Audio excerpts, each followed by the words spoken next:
We are recording. Hello, everybody.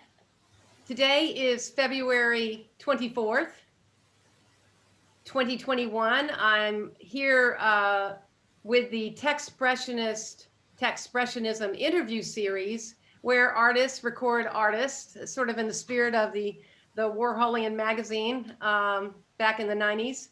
And I want to say a few words about myself first, and then introduce who I'm recording today and interviewing, Michael Pierre Price.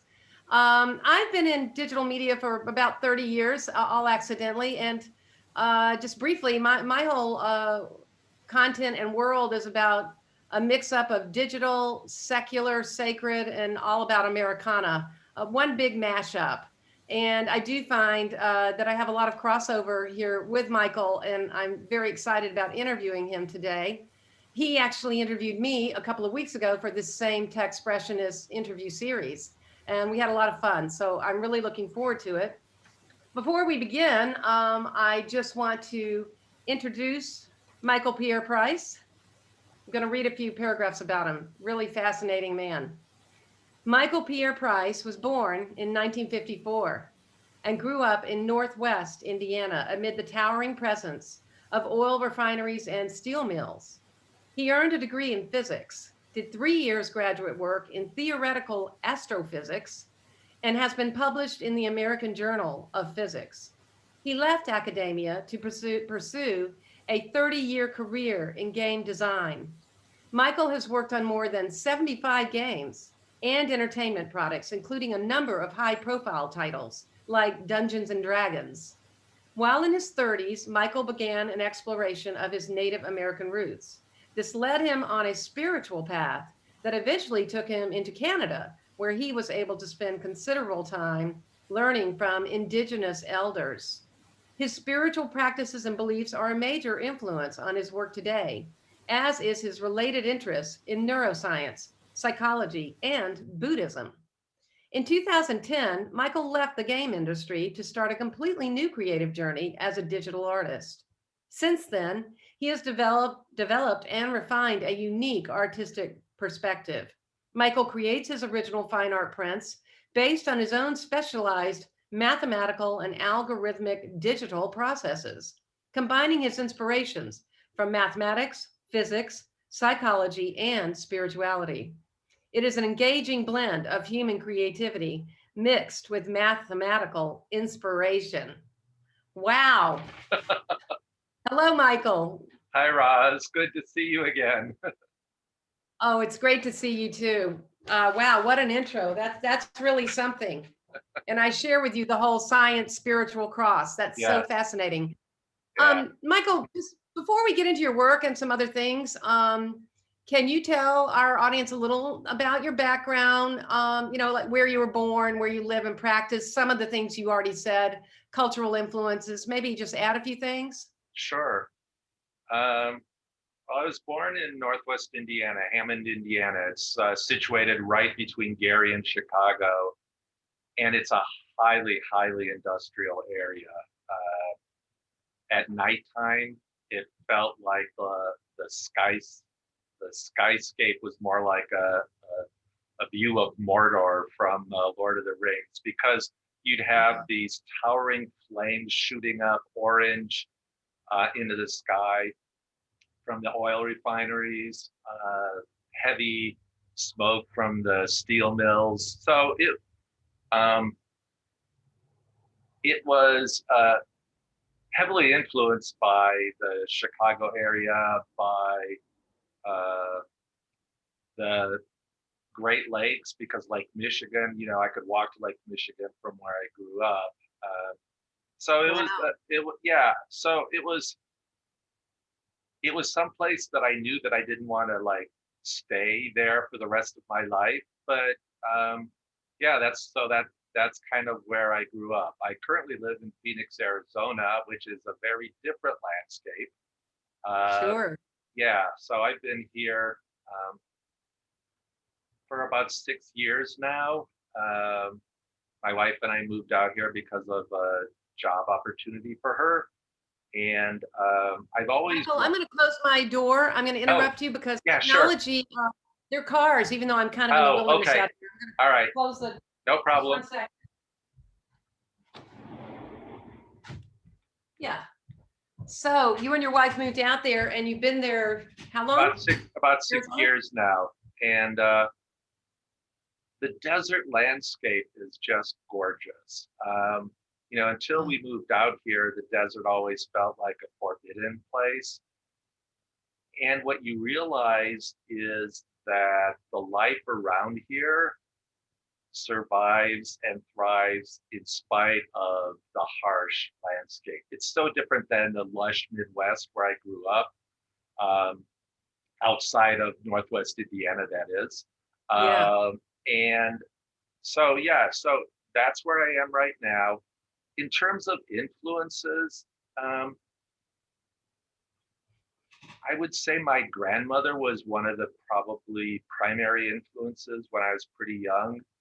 Um, my mom and my grandmother raised my younger brother and I. Um, and so we had a very strong female influence, but very independent minded females, which for the late 50s, early 60s was an anomaly. It's not like today. Wow.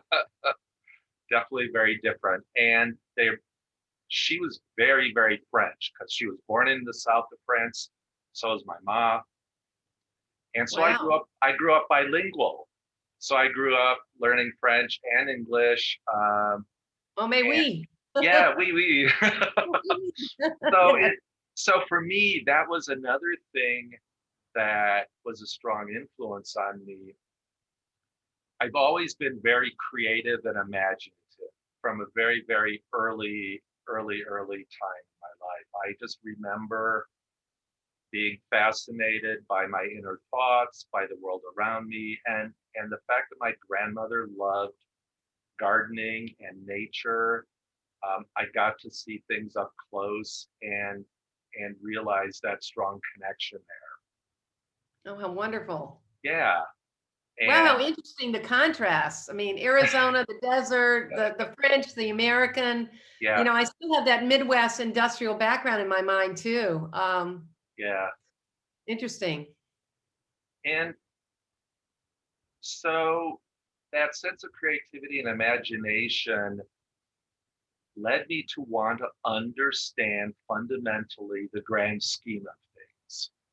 I've never, as a little kid, and especially as a teenager, which I'm sure challenged my mom at times, but I never wanted to just take surface statements from supposed authority figures. And it wasn't that I was rebellious; is I wanted to know the principles upon which people were telling me the world is like this. Mm. God, God is like this. Science is like this. It's like I needed to make it my own reality, and that led me into the path of science and physics primarily, because in order to understand the nature of the world, and our current understanding and looking forward, you need to understand the language of it, and the language is mathematics, and the concepts around those mathematics is the basis of physics. And I can talk about these things and I can say, well, this is what relativity means, or this is how we understand quantum mechanics today and where things are going. But if I didn't have the mathematical underpinnings to be able to say those things, it would be sort of, there would be a curtain between my saying those things and me really truly understanding it by going to the root source of it all. Wow. And so for me, that was my early educational, higher educational reason for that. It was, I think, Did you take courses in that? I don't want to interrupt you too much. yes, Yes. Oh, So I got a degree from Purdue in physics. okay. And then I went on to do 3 years of graduate work in theoretical astrophysics at the University of Toledo. Um, Can I ask you something about that? You're yeah, such a sure. creative person. You're such a creative person. And you get into the math of things because you also, I guess, I don't know if it has anything to do with logic or why things Oh, work or why things yes. operate. Did you, were you totally entranced as a creative person, going through I mean, there's always drudgery in anything we do, even in art classes, you have to do things and do things over Yeah. and over. But I wonder, were you creatively involved in this in a way that really Yes. occupied you? Yes. Mm. Well, and that came about, and it took me a few years after I left academia to get the perspective that I needed. But I was always interested in this. I thought as a career, I thought the idea of doing pure research and sort of bringing forward more knowledge about areas of physics or astronomy was going to be sort of my life's purpose. But the third year when I was in grad school and the advisor that I had left, and I got the chairman of the astronomy department, which I did not mesh well with. Um, Mm. it was a blessing in disguise, but it was a very painful period. Um, I I started realizing that the reason for me to delve into this whole thing so deeply, to really start to understand the fundamentals of the universe, the cosmos, both small and large, was for a larger purpose or a grander purpose than just research. There was a part that helped fill a spiritual quest for me that I didn't necessarily put a name to at that point in time. That's why I said it took me a few years to You have didn't sort really of, know about that spiritual quest because it seems like astrophysics. I immediately go, oh, the heavens, the stars, and the physics of how things work. yeah. But you weren't really, it wasn't really a spiritual thing at that point. It was still very science. It it wasn't. It wasn't. It Mm. was underneath the surface. Yeah, Um, and that's why it took me a lot of introspection to start to put all of the pieces together. fascinating. And that's where my interest in psychology and spirituality sort of followed parallel tracks almost immediately after I left and started my game design career.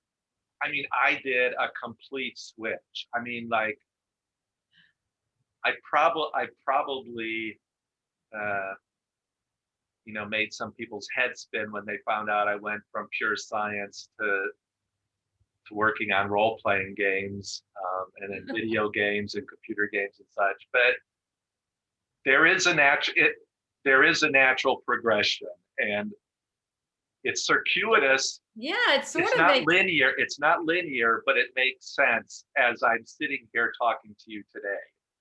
Well, the world of games, which I'm not really. I was always so obsessed with my own work. You get into a tunnel Yeah, sometime, and I did, but I heard about Myst and all these different games that certain sure. artists were working on, and the bigger games too. But I didn't really play them so much. But I was always fascinated by them because it is like you said, you're out in this world studying the cosmos and how things work in the world, and with a real quest, and then you get into this other it's another world where those things are kind of similar in a way, aren't they, in a bit, like Well, figuring things out or yeah, not? and the thing is, as a kid, my younger brother Patrick and I loved to play games, and we ended up having more fun creating our own games. I think Interesting. I think growing up in a low tech adolescence was very beneficial to me. Um, I'm not, I think the benefits of technology today are great, but I also see a downside at times. Um, Like I remember when in the 60s when the space race was on, Right. my brother and I, we had walkie-talkies and we had a large Walkie like moving talkies. box we had a large moving box in the basement that we cut out a hole and we pretended that each one of us, we took turns being in the capsule going to the moon, and the other person on the other walkie-talkie was, mission control. And How it's, great. it's like how cats play with boxes and you try to buy them toys and they end up playing with the wrapping instead. Um, I think that all children have an imaginative spirit, and how they harness and marshal it and how it gets beat down on kids oftentimes, is, I think, not only the challenging of parenting, but society as well. Um, Totally agree. and You especially in know, our modern world, we tend to ridicule what we call failure. And as an artist, and I know as an artist, if you don't experiment and you don't try something that you don't know how it's going to turn out, failures end up being ways that we learn.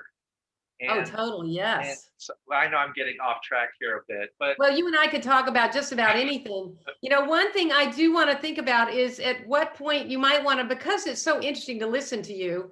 Would it make sense to maybe go on the screen to talk more about your work and your process, or is it too early? Do you want to talk a uh, little more about games before that? I want to talk a little bit about the foundation. Then we can go right into it. That would be That's great. good. That's good. I So, just look forward to seeing it. Yeah. oh, thanks. So for me, the game industry, I began in low tech games with role playing games, the paper and pencil games. And I loved that because there was a very open ended quality to it. Uh, People would get together, and it's like you're creating your own mythologies, you're creating your own adventures. Mm. And it's the inputs that the players have amongst each other that creates this ongoing, never-ending story. Um, and it was really wild when I was at TSR working on Dungeons and Dragons and other role-playing games. This was at a time. This was in the early '80s. I And was where were there. you then? Where were you? I had left Toledo and went to work directly. I actually answered an ad. TSR was looking for game designers. And because of my heavy science background, and I could write coherent and good sentences, and I could write well, they hired me on the spot because they were looking to branch out their role-playing games from just strict mythology, kind of Tolkien-based games. They were looking to do science fiction and science fantasy and other things like that. And are I, we in digital games yet, or we are no, what? no, this is Oh, paper and pencil games. This is 1980. They were still a pretty small company at that point. and were Uh, they in Toledo, or did you go somewhere no, they else? were in Lake Geneva, Wisconsin, Oh, just a okay. little bit north of Chicago, about an hour or so north of Chicago. Their claim to fame, other than being where all the wealthy Chicagoans would have summer homes, there was a Playboy Club up in Lake Geneva as Oh, well. geez. So during the winter it was a population of about 6,000. During the summer it would double or more because all the people that had lake homes on Lake Geneva would come, and you know Oh, yeah, that's a beautiful area. it's gorgeous. Um, So you were doing paper and pencil. How yes, interesting. yes. Love too. Um, Yeah. and so I learned a lot about publishing.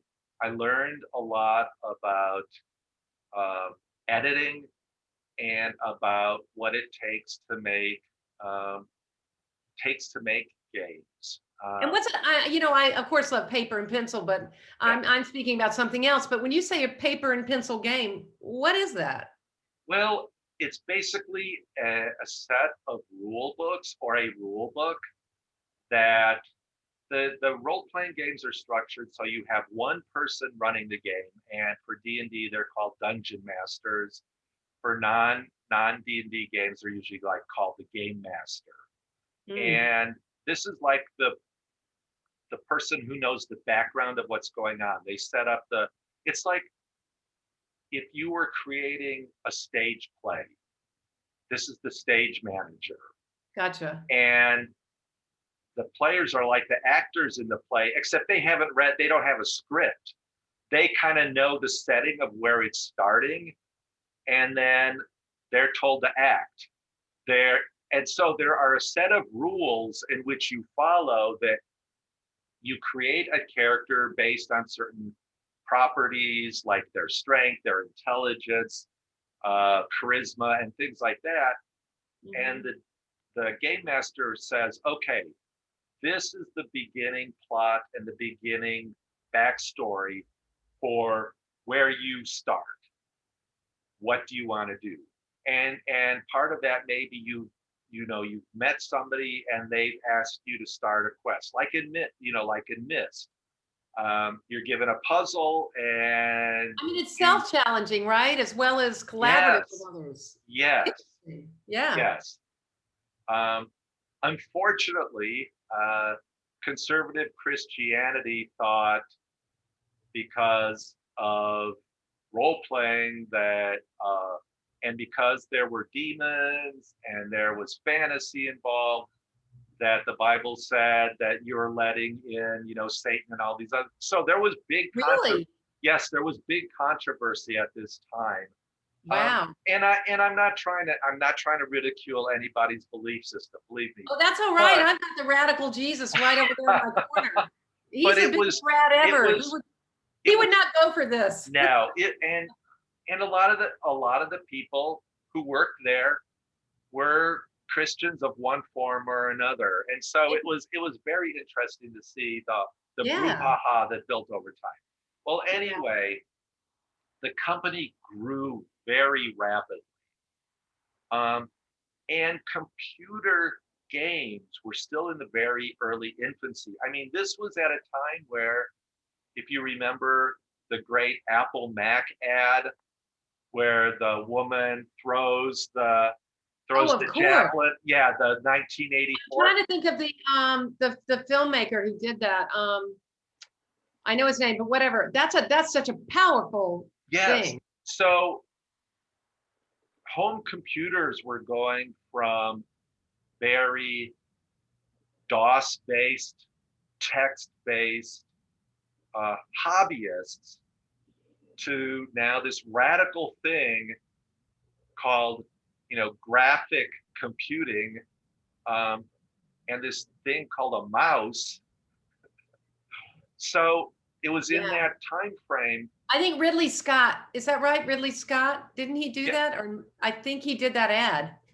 Maybe I'm wrong. You might be right. I don't remember now. It's no big deal. I'd have to look going on the theories. This is fascinating. But TSR saw the possibility of using computers as an adjunct to help do a lot of the bookkeeping and ancillary visuals that could potentially enhance the paper and pencil aspect of their gaming.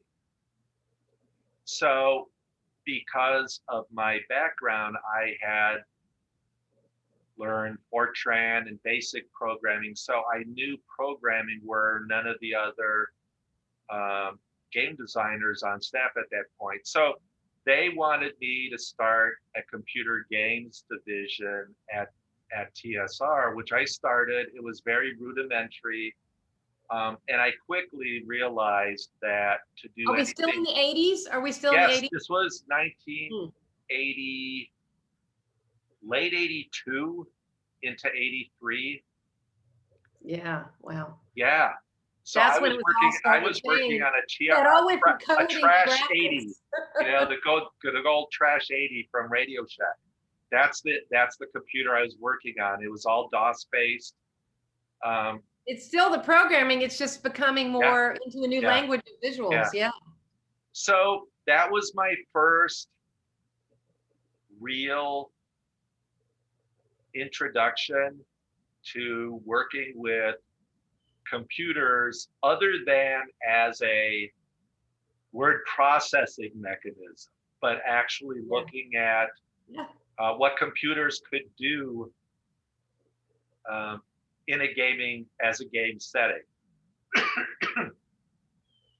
Unfortunately, um, the rapid growth at TSR could not be sustained. The people running the company, they ran into some really big financial problems. So they Yeah. unloaded. They unloaded in 1983. There were like 3 big waves of layoffs. I got caught in, I think, the third wave. I left there. A couple people I knew who had left on their own had gone to work for Coleco, and they were working on video games. And at that point, my only introduction to video games was in the arcade craze. You know, all the arcades that were around the country where you'd go Yeah. in, either the Yeah. stand-up machines or the The sit-down machine. pinball thing is, yeah. Exactly, you'd play, Space Yeah. Invaders or Pac-Man or whatever. That's what I knew about them. I and this was a very emerging thing as a home market, and I wasn't really interested in it at that moment. But a few months, so basically in late 1983, I finally got my arm twisted enough uh, by one person that I had worked with that that was a supervisor at TSR, that I really respected, and he said, "You really we need your talent out here. You'd really like it." So I relented and I moved out to West Hartford, Connecticut, where Coleco was located, Yeah. and began my career in the video game industry at that point. And that was late 83. I worked there all of 84 into first half of 1985. Worked on lots and lots of computer games video games, I should say, at that point. Um, a lot different than the video game and computer game industry has evolved into over time. Um, and unfortunately, there was a big crash in 85. And Coleco went from a huge advanced research and development wing of the company, because this was a novel thing for them. Coleco stands for Connecticut Leather Company. That was the shortening of the company name. Up until when they delved into video games, they had been doing like those tabletop hockey games, with the rod, Oh, yeah. Yeah, that they We were. had one of That's what. those. Yeah, exactly. I love those. I was a big, They're a fun. big tabletop hockey fan. So, Yeah. so that's what. So they were in toys and games, traditional toys and games of that nature. So this whole video game thing was something they came into, and it was a novelty. And the thing was, in 84, 85, they had the license to the Cabbage Patch doll. Oh, wow. It was insane how much money they were making with that. And they were riding that wave. And they saw that video games tapered off. We were still making the company money, but it wasn't the meteoric growth that it had been from about 81, 82, 83, and 84. Well, 84, it started really coming down. So I went from probably a maximum of about 150 people. It came down to about, I was one of the last dozen people that closed that part of the company. Since Yeah. then, I was I was an independent designer for the rest of my career, other than a short stint of starting my own small game development company. Um, and and so I know this is taking a while, but and I didn't want to get Okay. bogged down. I didn't want to get bogged down too much in the games because I really get, I've kind of left that, but That's fine. it explains a lot of where I am today. Sure. So I will compress this. So I in my time I have spent time designing interactive games based on laser technology. This was in the late 80s into the early 90s, where I was involved. I was hired on and involved with a company that had laser technology that sent out encoded messages. And I was creating technology based on that laser uh, technology that they had acquired and creating rides that would be in an amusement park setting. So I did that for about 5 or 6 years or so. That got me then into the early mid 90s, where when I was at one of the trade shows, there was this startup company that had acquired technology, virtual reality technology. This is 94. I mean, 25, more than 25 years ago, I loved what they were doing, but I didn't want to go work for them. I wanted to be just an independent designer because at Yeah. that time I was back in Wisconsin, which I love. I was in Appleton, Wisconsin, because the East Coast was lovely, but I'm a Midwesterner at heart, and I Yeah. love the slower pace of the Midwestern vibe than I liked the East Coast. Well, it doesn't seem like your mind needs much of a fast pace No, around it. It's like no. it can go without it. Yeah. Um, but they said no, we're not going to hire you as an independent. So I held them off for almost a year, but I really love, and they had acquired this brand new technology um, called pixel planes technology that was coming out of the Research Triangle in North Carolina. Oh, sure. Yeah. At that time, there was one leading company in the world that was trying to do virtual reality entertainment, and they were in England. They were called Virtuality. You stood in this ring. You had the helmet on. You had a shooter that you would point, but the tracking device in terms of your orientation was a combination that was being monitored by that ring for your placement and orientation in the virtual world. So you had Wow. to stay inside this ring. They were developing a very similar technology, but so I was completely fascinated by this whole notion of virtual reality. So I finally relented. I moved down to Louisville, Kentucky, where they were based, joined them, worked on a number of things there, created a game called Xenomorph, which was based loosely on Alien and Aliens. Yeah. It was way cool. It was really, really neat.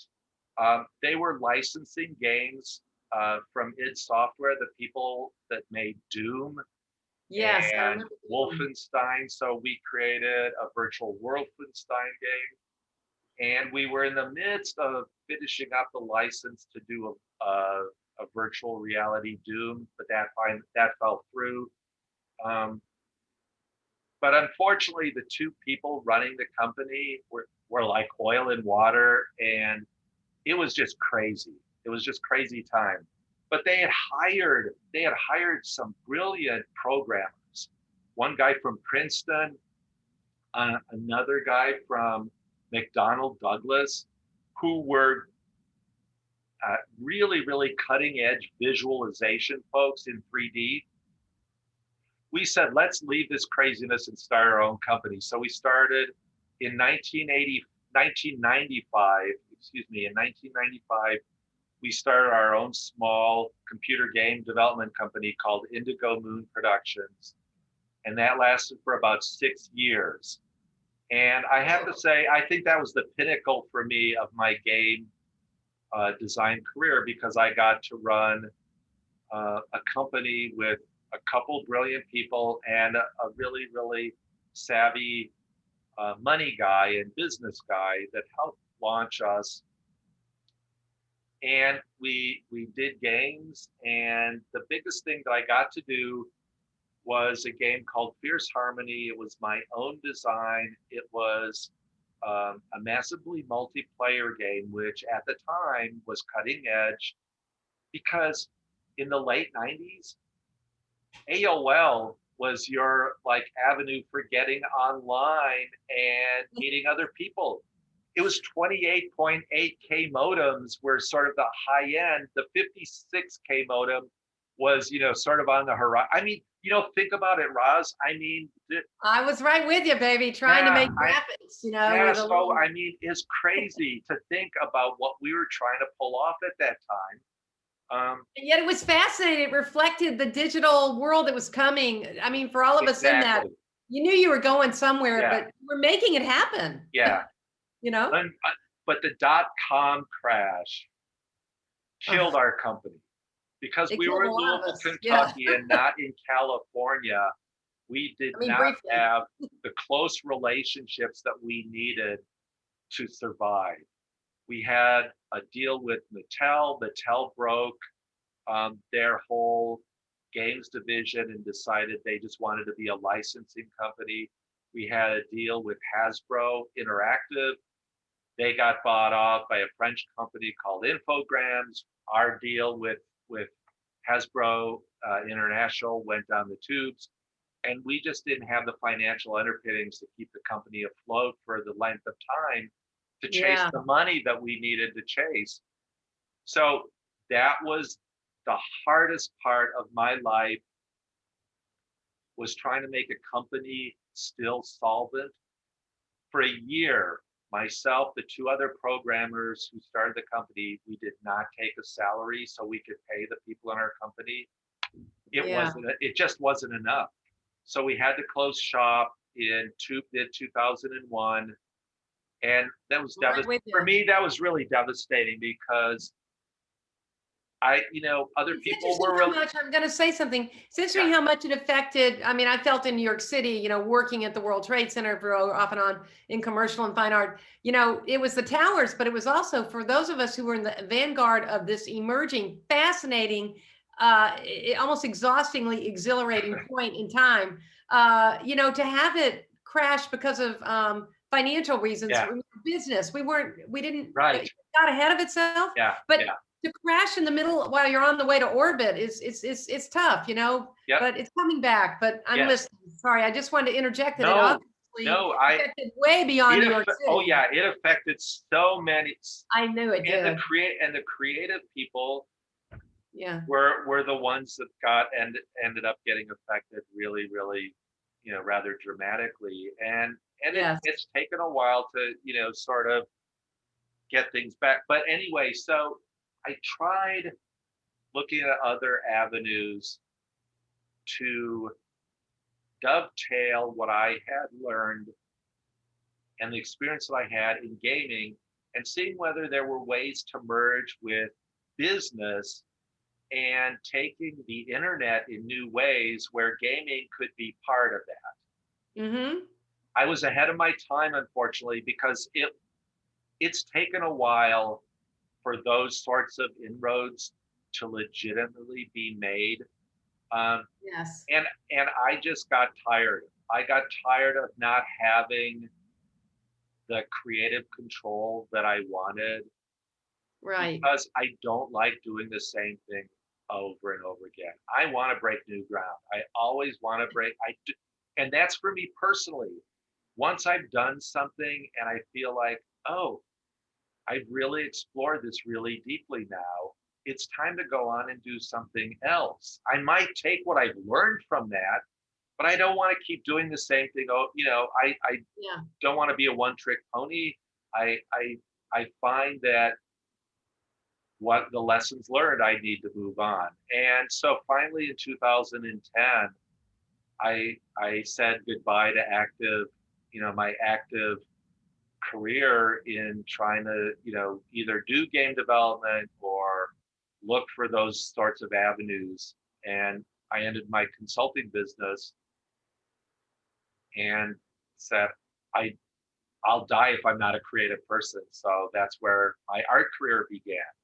I love it. There's a price for everything, isn't there? Yeah. It really is. Everything Yes. has a price. Yeah. And you have to decide which price you want to pay, And I never, so mid 50s. So I never thought that I would be an artist, other than in the big You don't want to be big put in sense a box. of the word. I mean, the definition to me of an artist is someone who can't stay in a box, Right. and art has become a business. And of course, we all like to eat. I mean, Yeah. I love it. So I'm not anti-business, but I hear you. You do have to make decisions at a point of like, to go outside the box, there's a Yes. price for it, but Yes. being in a box is the death of us. I mean, even though we're always in this box, but this box, it keeps moving. Yeah. Yeah.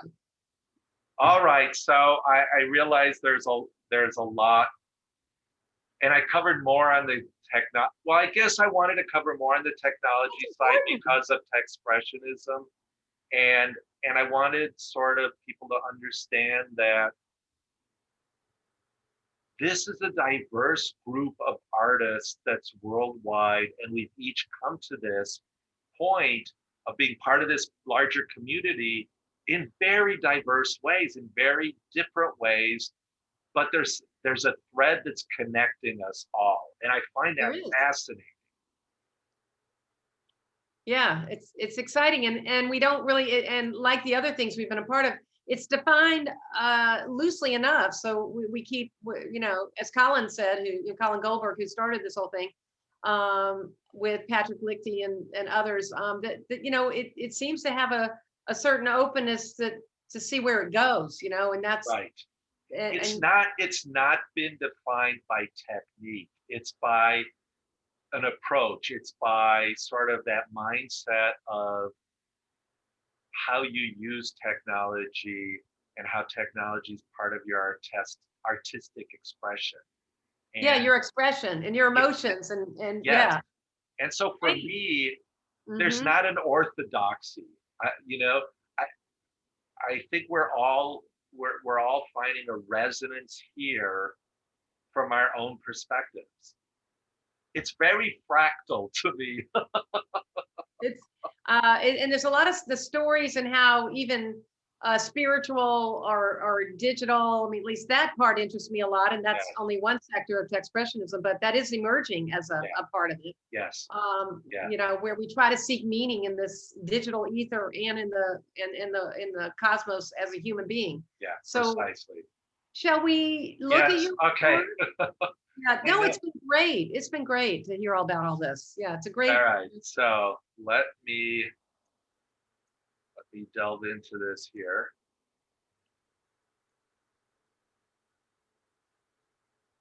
All right, are you seeing? Yes, I am. Screen successfully here. Okay. Yes, I am. So let me. I'm trying to think.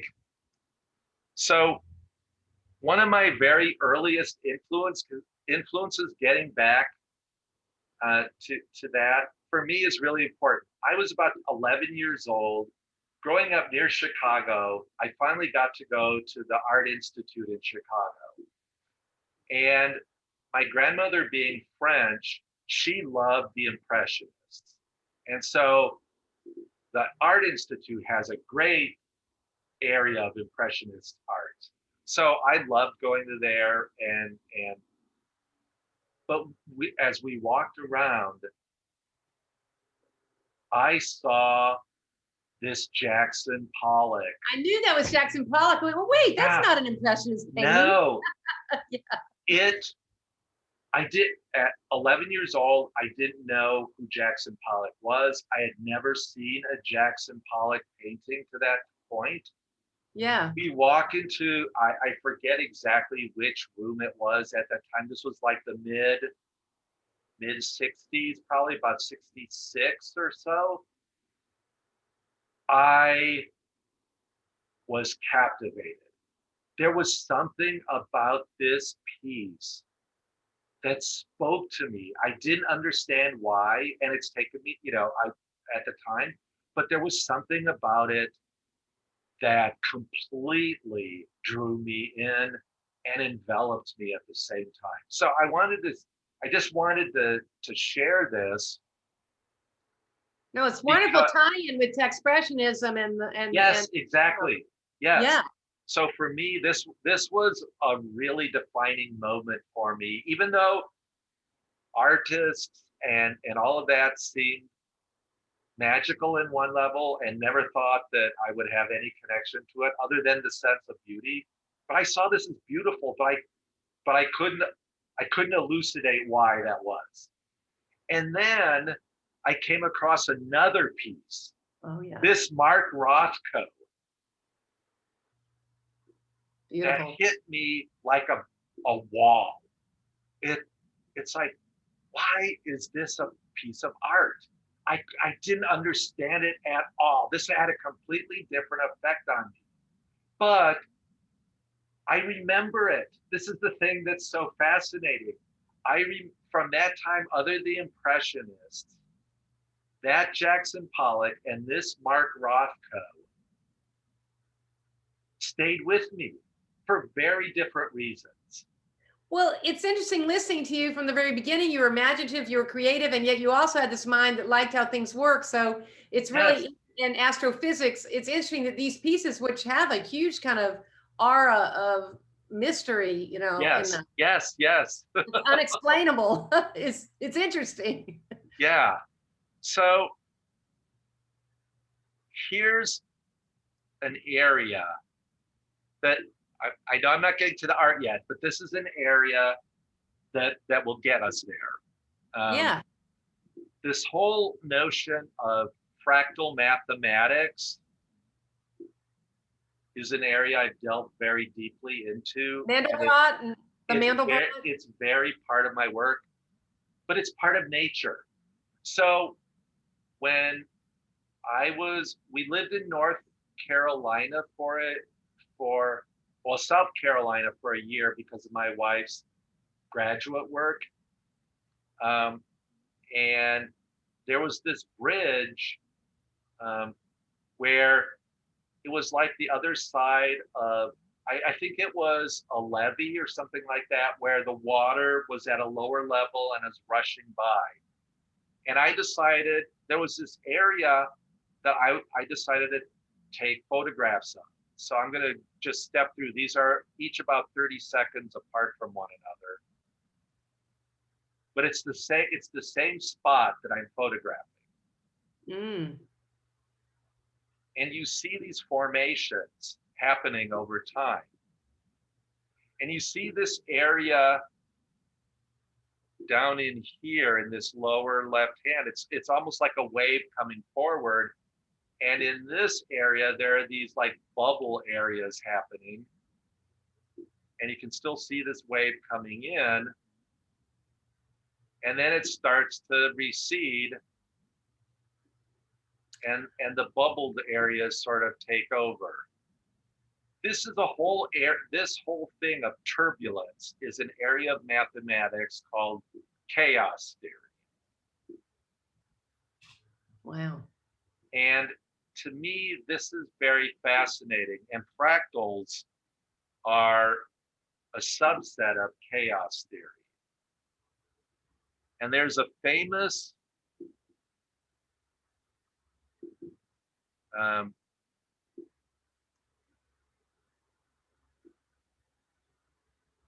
where did it go here? There's a famous, oh no, that's okay. I'll get back to it. A famous sneaker called Nike. No. Yeah, no, there's Benoit Mandelbrot. It was Yeah. the the originator of this, and he, oh, where did I put my? Take your time. Oh, here it is. Duh. So Oh yeah. this is the famous Mandelbrot set. This is one. I mean, I think it's gotten into popular culture by now. It's been around. Um, this area of mathematics emerged in the 60s and the 70s. It was not accepted very early on. This was seen as sort of not real mathematics. It took a while for it to become integrated. So science and math has its foibles, as any human endeavor. New areas that break new ground take a while to get accepted into the culture. No matter, even if we think science is pure, no, it's done by human beings. So, Yeah. but anyway, I just needed to talk very quickly about why this is important. It is important. Now, I remember the Mandelbrot thing, I guess, from the 90s. I was fascinated by it. Yes. So these areas of black, the mathematics of this is a recursive mathematics. What that means is you have a formula, you plug numbers into one side of the formula, you get an answer. You take that answer and plug it back into the original formula, you crunch the numbers, you get a new answer. You take that new answer and you keep doing it over and over and over until either you settle down into a final answer that doesn't change over time, or you may get something that oscillates back and forth, like between 0 and 1, 0 and 1, 0 and 1. And no matter how many times you do, you keep getting the same answer. So that's what these black areas of this Mandelbrot set indicate. The formula settles down into something that doesn't change. So that's what this sort of bean-like shape thing is, and all these little circles that go off. Now, you've got kind of this red to yellow to white to blue gradations that are outside of that. All this big area, you see kind of where I'm. Oh yeah, I'm with you. That's where the formula blows up to infinity. So it's like if you plug in the number 1 and you get 2, and you plug in 2 and you get 4, and you plug in 4 and you get 16, you keep getting a larger and larger number until some point it just keeps going on. It doesn't matter. It's not going to settle down. Nothing new is going to happen. So you go to infinity. Now, the quickness at which you approach infinity dictates the color of the gradations. Mm. So basically, out here in this outside area, outside the bean and the circles and all the little squigglies, you've got basically noise that goes to infinity. Nothing interesting happens. This is beyond. And here you've got perfect solidity, or perfect, you've got the two ends of the scale, basically. Something is completely rigid in the center, nothing interesting happen, or something goes to complete noise, and you can't make out anything informational here because it just blows up to infinity, and you can't. Is it like the macro, micro? Yeah, well, a little bit. To me, it's like if you paint something, you've defined it. So this is pure definition on the inside. And then if you look at a television screen and all you've got is the noise and no information coming through, it's pure chaos. I don't want to say pure chaos. It's pure noise. There's nothing informational out here. Now you've got squiggly bits along the perimeter between the complete definition and the complete noise out here. This is the squiggly bits that people concentrate on, and I'm gonna zoom in.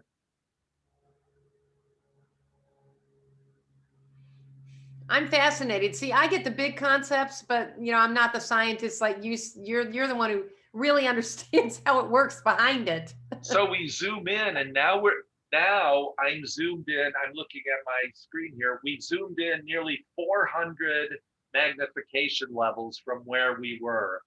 And here, here's what we're seeing. Oh, wow. So we're in the narrow region. Let me start to zoom out here. So we focused in on the narrow region right around the periphery of this area right in here. Let me go back out. Now, Michael, I'm trying to translate from your brain to the audience a little, and Yeah. and you just correct me if I'm wrong. And but I think this is very important.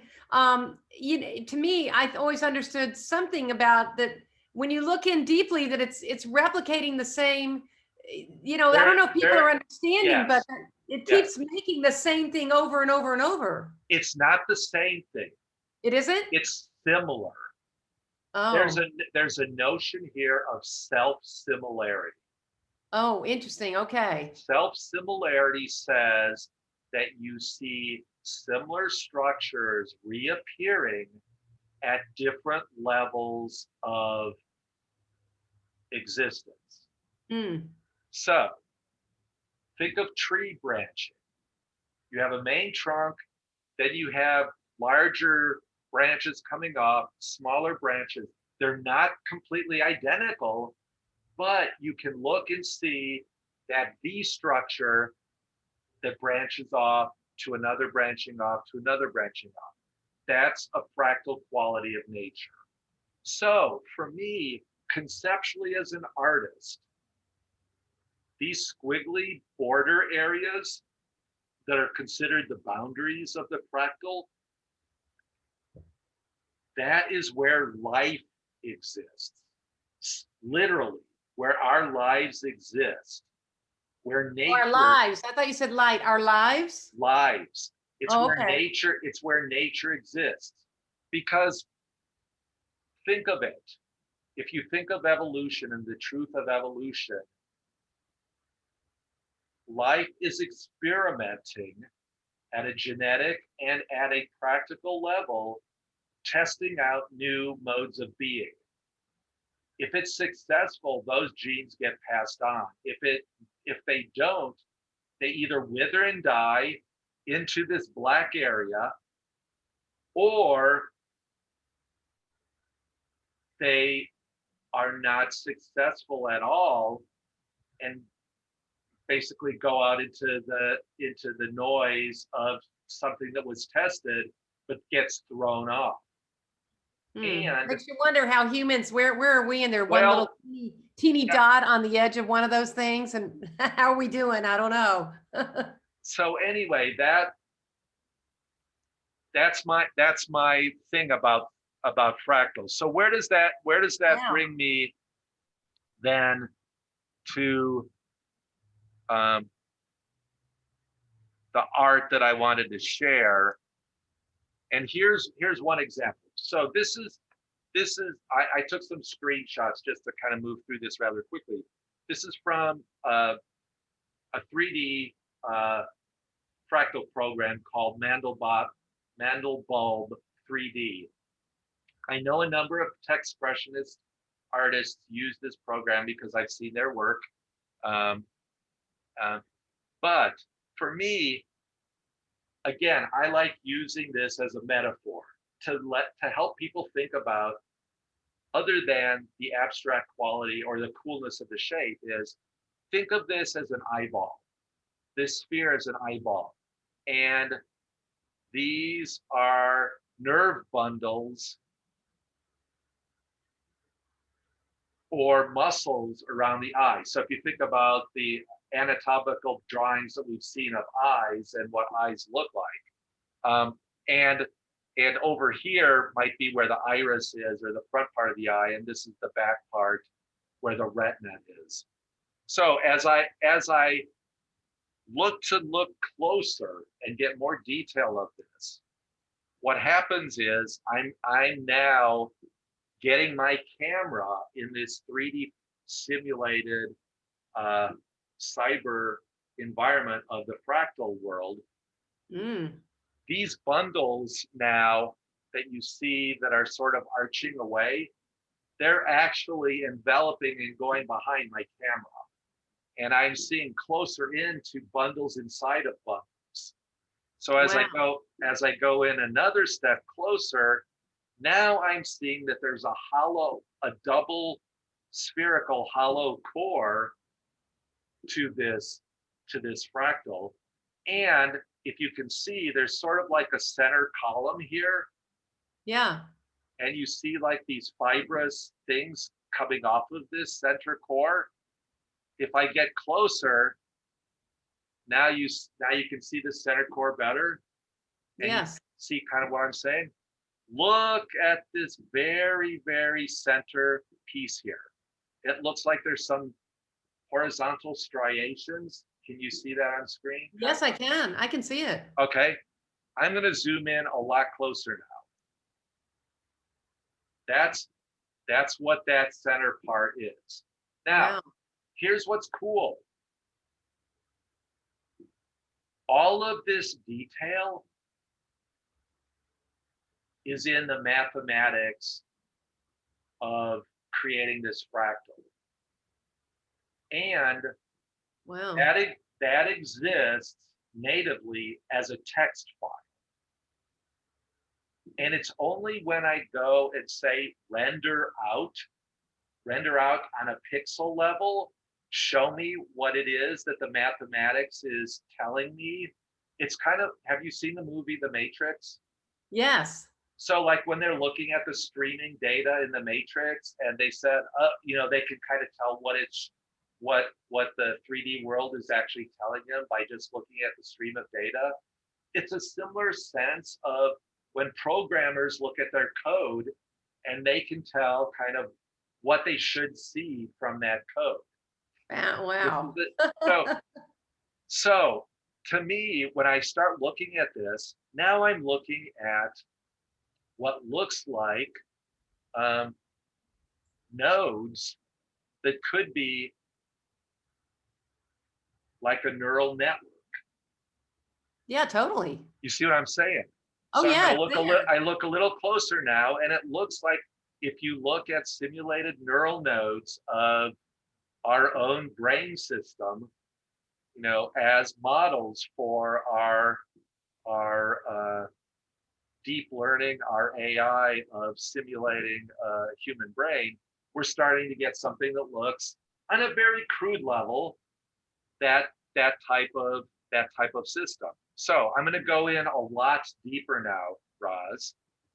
And here I'm looking at just a few of those inside bundles. I'm going to look a little closer to get a little more detail. And then I'm going to zoom into my lowest level that I took a capture of. And is this whole thing created by you Yes. putting in mathematical Yeah. programs or what? Well, just I wouldn't say it is created, but it's discovered. So it's like, Wow. this is the part, this is the man machine interface that you've talked about, that you've tried to indicate on some of your pieces that you showed me when I interviewed you in the interactive qualities. Absolutely. So, Yeah, I'm trying to paint the pixels. no, No? this is the challenging part, but this is the part that I love. This is the scientist in me. So this is the artist scientist interface. So there are certain aspects that if you look at the math, you know you're going to get certain sorts of structures appearing. But as you delve in deeper, you can discover things that nobody else has seen before. Oh, wow.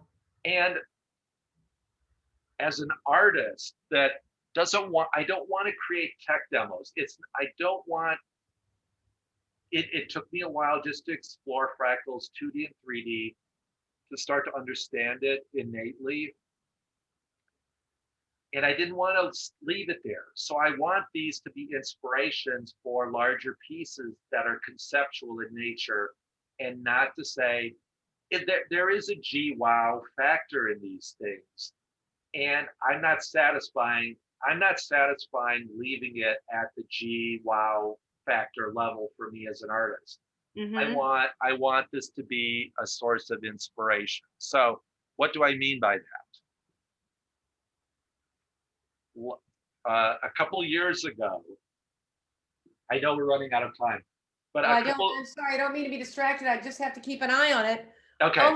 Yeah, I'm keeping an eye on it, but it's very, very interesting. Well, if we need to wrap this around, I will. But I wanted to show. No, we have a little time. Okay, I wanted to show a few distinct pieces of my actual art based on all this. So I'm getting around to it.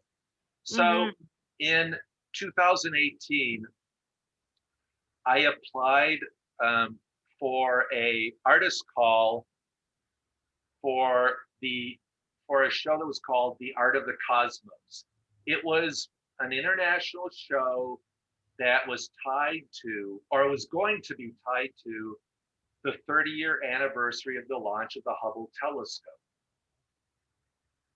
So I did a very abstract piece as one of the things that I wanted to submit to them. Very abstract in nature, but to me tied in very well. So these are 3 different fractal pieces in an overall triptych that I call the enigma of the cosmos. It's beautiful. The piece on the left here is the enigma of the cosmos, the physical panel, this is the center panel for the mind, and the right panel here is the panel for time. So there's the physical, the temporal, and then the mind aspect. They loved this work. I got accepted into the show. This is a huge triptych. And is it meant to be together as one? Yes. Wow, that's interesting. Yeah. So this is the actual piece for the physical plane. It has an equation down here that deals with the amount of matter in the universe based on some very, deep physics here. Love it. But I love the spiral nature here for the spiral galaxies, but it's also the spiral in the shells that we see. Of course, yeah. In the Nautilus.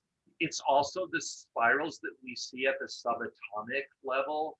So this is the fractal quality. That's why I was telling you, it's not identical, but it's similar.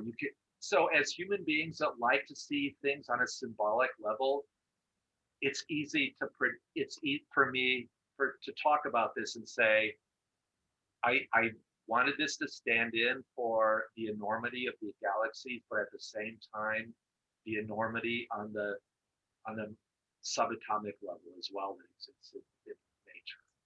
Now, can you tell us a little about your process going from the fractal discovery mode and then into a painting like this? Okay. That's a very good question. And so I knew conceptually before I had what I wanted to be the representative elements in here. I knew that I wanted this to be dealing with the mind, the psychology and spiritual quality of this, along with the hard science part, and along with the artistic element that ended up being this time element.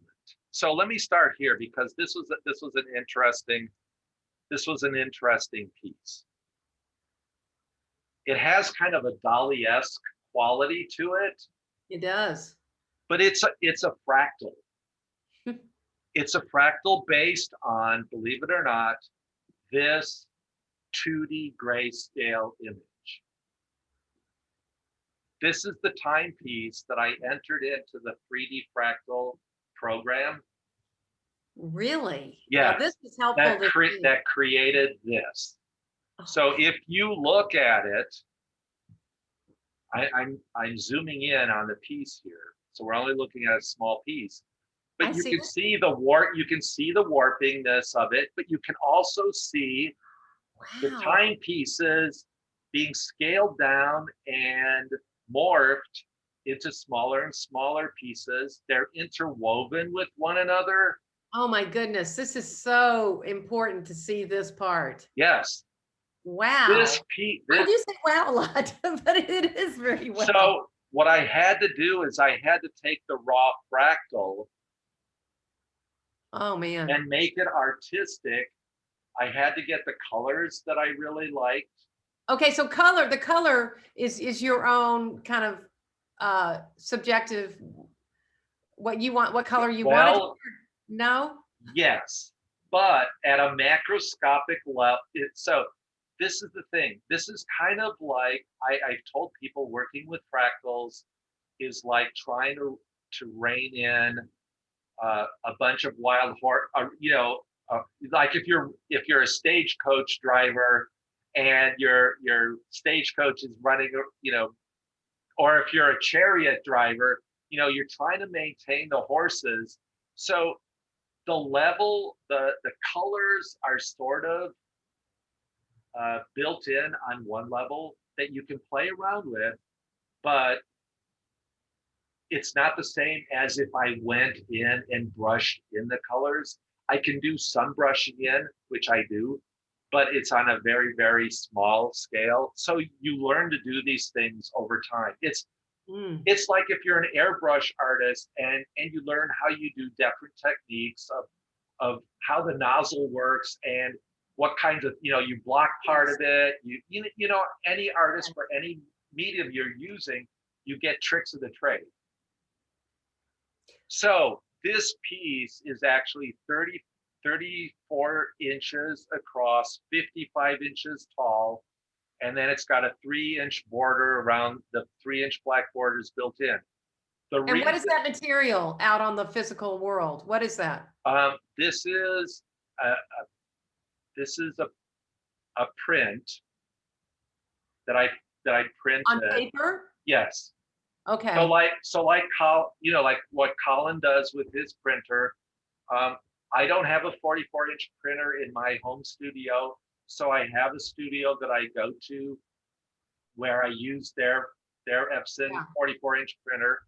So this was printed on Canson Infinity photographic rag paper. Then I took it to my framer, who then adheres it to dye bond, does a matte finish over it, and then the framing, the pieces can be either unframed or framed. For this show, they were framed. Do you do additions? If you don't want to get into this, we don't have to. No, I either do singular editions that I call my signature editions, or I do limited editions of 10. Yeah. So it's either or for me. I don't do multiple sizes unless somebody requests something, and then I'll do a specific thing for them.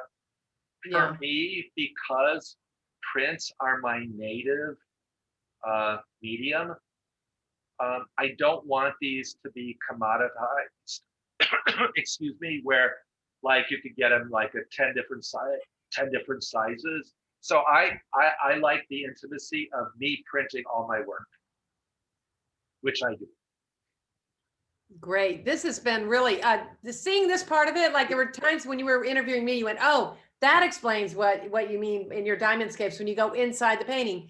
You know, when the little girl goes inside with her iPad, that process right there, it meant so much because you know when we see each other's work on these little things on Instagram, that's Yes, where a lot of this is lost, and that's where I yes, think having an interview series for Techspressionism is so important. yes. Now, I will say there's a 3 o'clock Okay, thing going on with Colin today that's right. at I'm the Colin attending. Opera House. So that's the only reason I'm even watching the clock because I could sit and talk to you forever. No, So that's fine. well, I just want us to be aware of that, but we still have some time. And yeah, Yeah. So I had a show, uh, uh, a solo show last year. I belong to an artist collective here in Phoenix, and I had my show in August of last year. Um, Heavily impacted by COVID, unfortunately. So not too many people got to come. We had limited access to the gallery space, but right. the show still went on, and it was the name of the show was the square root of -1. Again, uh, my math, science, fractal background, and it was a really neat show. A lot of what I talked about today was the basis for the show, um, and it was highly interactive. There were QR codes. I mean, so. But I I just wanted to show a couple pieces from here that kind of illustrate some of the work that I have been doing Yeah, let's more see it. more recently. Um, so I don't know. How And do are you? they all done in this process overall that you've been talking about? Is that how most of your work is made? It there. I have three distinct processes. If it's one of the highly mathematical, algorithmic based processes, it'll start either in a fractal program or it'll start with a deep learning process, which is another process. And again, I don't want to, That's fine. it's interesting, but I don't want to get too deep into that. Yeah, Um, that's okay. Sometimes some of my pieces start as very abstract ideas that I pull from other areas. Um, and then my third methodology, which I do want to sort of highlight, um, are my surrealist works, and they typically this is a very different uh, avenue of thinking and working, but it's so similar to the abstract qualities because for me, surrealism, all of my work asks people to look at it outside of normal reality. And so I like the dreamlike qualities. I like the taking objects and putting them in different ways or looking at the world differently. Because in in the spiritual work that I've done, in the times that I have been taught by elders, you have to step outside of your sleepy everyday notion of what the world is, and you step into sacred time, you step into spiritual time. It's not divorced from it, but like with the like with a lot of the Buddhist teachings is your mind is your avenue for letting go, but it's also your biggest trap. And so Yeah, that's true. and so for me, the abstract art is a way for people to look at things non-objectively. And then for me, the surrealist art is a way for people to look at things in a non-real sort of way, or a non-ordinary sort of way. And this piece, which was one of my 3 large surreal pieces from the show, from the Square Root of -1 show, this is called excuse me. This piece, which I really, really like, is a very dreams-like landscape. And this is called The Puzzling Realm of the Not Possible. So the puzzling realm of the not possible. And this is about us as human beings looking to the future, where we speculate on what's been, what is, and oftentimes we create elaborate scenarios of where we think our lives are going, or the world is going. And we create these constructs in our mind that more times than not turn out somewhat differently, radically differently, or completely differently than what we imagined. So the elements in here are a lot of illusionary elements, like the cube that's an impossible cube there that's spinning on top of the cone. There's a couple of ants down here that are both on the underside or on the top side of the block, the 2 adjacent blocks, depending on how your mind looks at what's really going on there. The ants are a very big part of a lot of my imagery. The ant is a very powerful symbol in a lot of Native American traditions, especially with the Hopi. The ants are the creatures that led the Hopi from previous incarnations of the world. Oh, how interesting. World. Yeah. It's a reminder to look at the small thing. See, a lot of people look for the burning bush or the great revelation from God about, we go to people that are going to tell us our future. We want to be hit over the head with, this is too hard. Life is really hard. So tell me where things are going.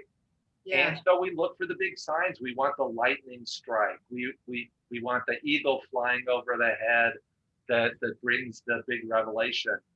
And a lot of times we miss the subtle signs right in front of us. And I think absolutely.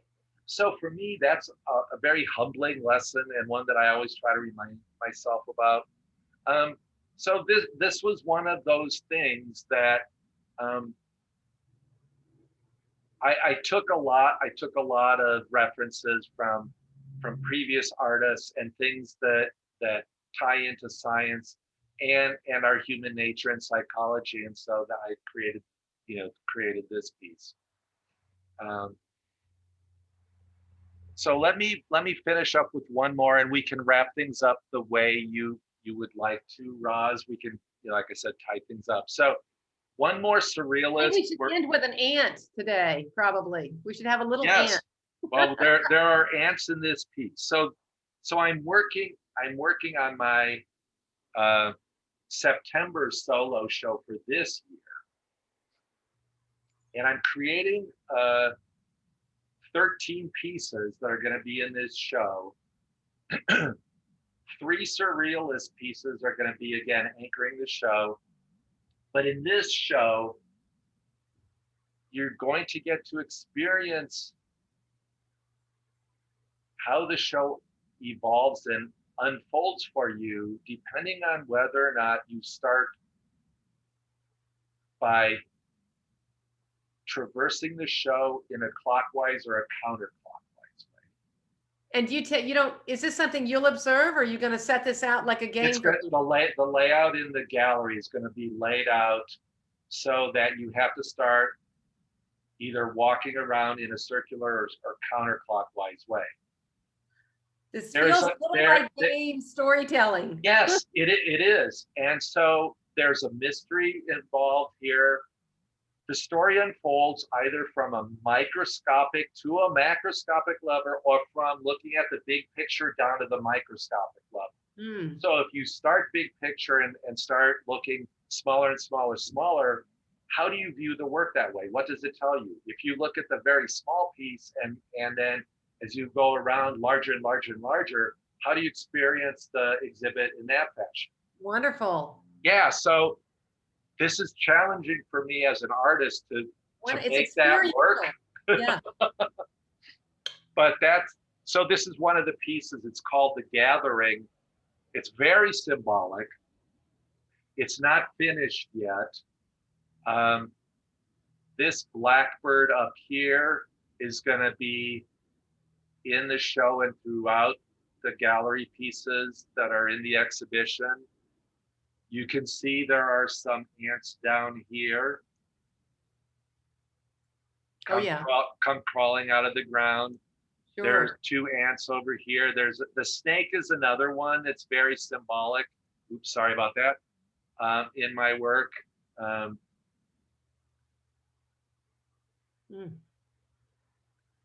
Dali is the burning giraffes that Dali had in a number of his works.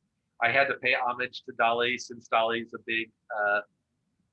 big influence on my surrealist work. Are a number of others artists like as well. But, so this is going to be one where you're going to try to figure out some of the elements of this by walking in the exhibit to make some more sense of it. And there are going to be QR codes that'll help you, and I'll be there hopefully. I don't know if it's going to work or not. I really have no idea. So but to me, that's the challenge for this. I want the work for people just to look at and say, oh wow, this is very interesting. So I want the integrity of the work for each piece to stand on its own, but there are going to be threads that tie them all together. And for me, I love that. As an artist, I love. Sounds like a wonderful challenge for you. Yeah. And for others to experience. Yeah. So like I said, I don't know if I'm going to pull it off well or not. So we'll see. So how would you like to? I mean, how would you think best to close this? Well, you know what? Maybe we go back to non-sharing screen unless there's one more thing. We'll go back to non-share and let's just talk for a minute about what my mind. This has been really wonderful. Let's just go back and talk a little about what interests you about Techspressionism. We've already sort of answered one of the questions is what you're working on now. And we just experienced that with your new solo show. Maybe say a little bit more about Techspressionism, and then finally, really, how do you see the future of art? Okay. How do you see the future of art? Okay. So we're on the vanguard of artistic expression merging with technology. I don't know that we really understand maybe all of where it's going. Get a little closer to the screen. It's hard to hear you. Oh yeah, sorry. Oh, I apologize. So I think we're really on the vanguard of art with merging technology with artistic expression. To me, Techspressionism has given us, even though it's still very new and it's emerging, it gives us that kernel of a conceptual framework to work around, like the little nugget that starts a snowflake, that little piece of dirt or whatever that a snowflake, accumulates around to create something beautiful and magical. I think artists who have been working either deeply in technology or exploring technology have lacked a language in which to speak about their work that's accepted by non-technology working artists. it's been really, really challenging because you end up trying to talk about your work in ways that are similar, similarities to other things, but not on point. And I think it's true for any emerging movements is that when you look at ways of making art in novel modes of creation, that there isn't a built-in language for that. Where do I see art going? I'm excited by, well, see, a lot of what people are wowed about, like the 3D environments to look at, like walk around in an artist gallery. To me, that's old hat. I'm not trying to be a slob or a snob about it. I should say not slob, a snob about it. But for me, those kinds of interests I've explored quite a lot from the gaming side, and so where I'm really interested is in this area of deep learning and AI. Love that. And here's where I think things could go. What if we create smart paint? So down the road, we are going to have nanotechnology that becomes more and more easily utilized instead of, we're using it now for very cutting edge scientific kinds of things and medical things. But let's say we have nanobots that are immersed in pigments, and you creating a physical art instead of relying on drip painters relying on gravity. But let's say you can program your paint to do things in weird ways that you don't know how it's going to turn out. And all of a sudden, your paint is acting in ways under your direction, but in a limited way. And you learn, like, oh my God, look what I'm creating with, I splashed some paint on my canvas and it didn't drip down because gravity is pulling it to to a lower level. It's being driven by nanobots that are acting on flocking algorithms and accumulating in little clumps that I couldn't have ever done as a physical human being because I don't have the physical capability of that level of structure. That's where I see art going. I see music being created.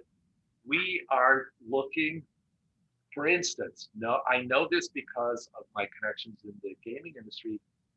Some advanced companies like Nintendo and others are looking at direct retinal projection of virtual worlds. Now that's You make it by thinking about it? there. Or No, there's the projection happens physically, not on a screen, not on a headpiece in front of you, but actually projecting to the back of your eyeball onto your retina. yeah. So artificial reality, I think augmented reality is a really current thing that has a lot of applications that we haven't played around with enough yet. So I think the computer physical, the human machine interface, this could pose some real challenging questions to us in terms of, what's machine, what's human, what is our consciousness? The Matrix isn't that crazy of a, is it? Some people. The computer is really just our brain. I once said to somebody, look, I just took my brain, I put it out in front of me on this desk, and now I'm trying to teach it to do Science, things, or I don't know, it's teaching me. I'm not some sure. physicists and some scientists are already saying that the universe behaves like a very advanced computer simulation. So, so Roz, think about this. 1,000 years from now, we don't kill ourselves. We keep advancing. We keep advancing. We get to the point where we can create a universe that is so real. We can put beings into that universe that can act autonomously, independently. They can live there. At that point, how much do those beings think they're real? So, is it We're too going much back into to, is it too much, science fiction's been talking about is it this too for a much long to think? time. Yeah, is it too much to think that some advanced civilization, that we're some, part of some simulation? I mean, I'm not saying that I believe that, but if you think, if you project out far enough, where does that end result? So I love that this movement is being made out of musicians, of scientists, of programmers, of traditional artists, multimedia artists, videographers. I mean, I love, because we are creative beings. To me, when the Bible says we're created in the image of God, it's not that God looks like a human being, it's that we're creators. That's, that's the God in you that I see in you, Roz, that I would hope people see in me. Beyond a religion, I'm not talking about a religion specific thing, Right. but the divinity in you, the divinity in me, the divinity in a tiny little ant, is that we're here.